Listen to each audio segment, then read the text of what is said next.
to survive.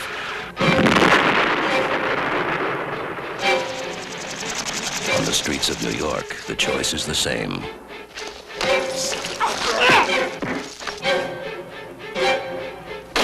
For the Exterminator.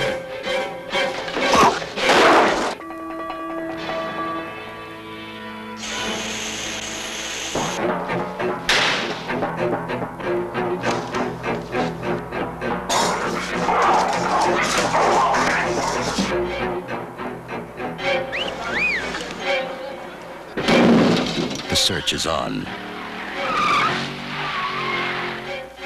The police are chasing a killer who's not only smarter than they are, he's doing their job. That's what it's like to be a victim.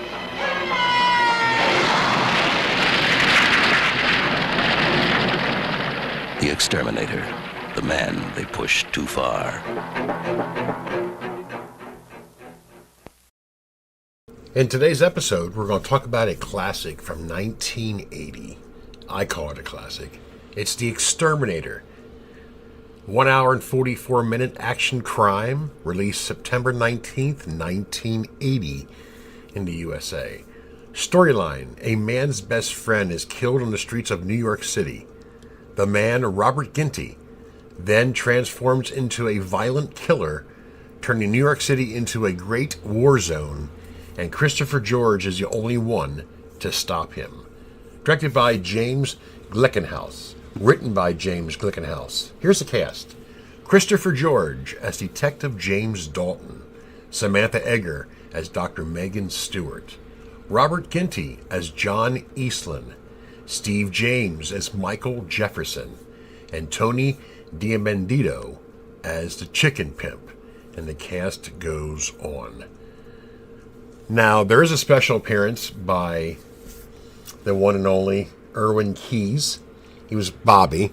He was one of the gang members that was involved with Steve James getting hurt and eventually dying. I can remember watching part 2 on HBO back in '84, which I'm going to watch that again and do a review on it. But I also went back and re-ventured this one. This is obviously the first one, duh. You have 2 Vietnam vets. Robert Ginty, John Eastland, and Michael Jefferson. That'll be Steve James. After the war, years later, they get a job at this factory that's dealing with, beer, sodas, etc. Well, there's this little gang. They think they're gang. They sneak in and are stealing beer. John Eastland saw them and tried to stop them.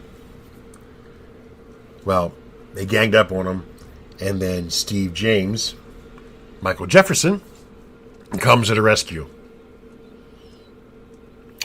So you know what happens next. This same gang mugged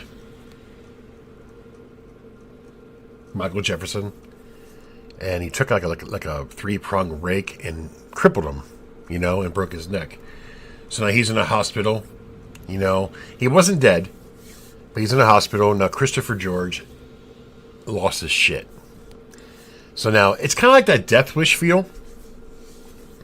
So now he goes out in the streets finding this gang and eliminates them one by one. Now, to me, it's a good thing, but you can't kill. Then comes Christopher George, one of my favorite actors as well. He played Detective James Dalton, and he's trying to find out who this killer is. Well, it takes a little while. Samantha Eggar, Dr. Megan Stewart, apparently must be his girlfriend. So we get that going on. Then, he comes into John Eastland comes into Steve James's room, Michael Jefferson, because he wanted to see him. Well, Michael wanted him to turn off the machine because he wanted to die. He did not want to be a cripple and so forth. So he does what he wishes. But the bad thing about it is when he's walking down the hallway, Dr. Megan Stewart and Detective James Dalton were in a room, you can imagine, and the alarm goes off because, Michael Jefferson's machines malfunction.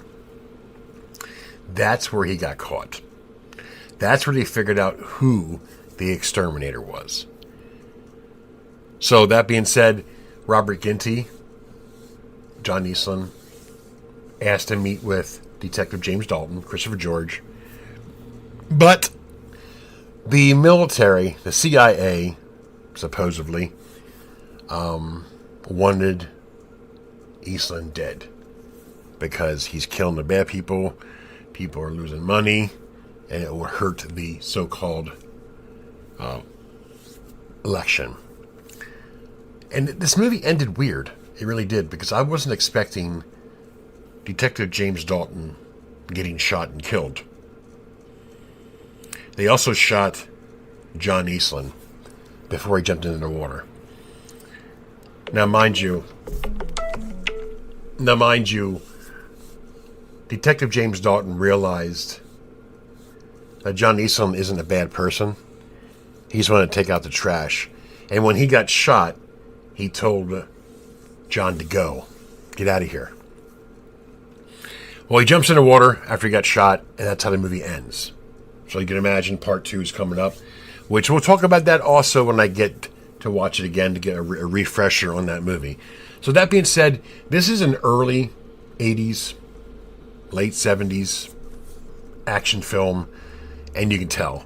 New York City, the clothes. It's a really cool movie to go back and watch. It really is. I mean, we're talking, 44 years ago. It's hard to believe, is it not? Damn it. Anyways, definitely check it out if you haven't seen it already. The Exterminator in 1980. It's a great, fun film. That being said, this is Gruesome Herzog. I give this film an 8 out of 10. I really enjoyed this one. That being said, this is Gruesome, and I'm out of here.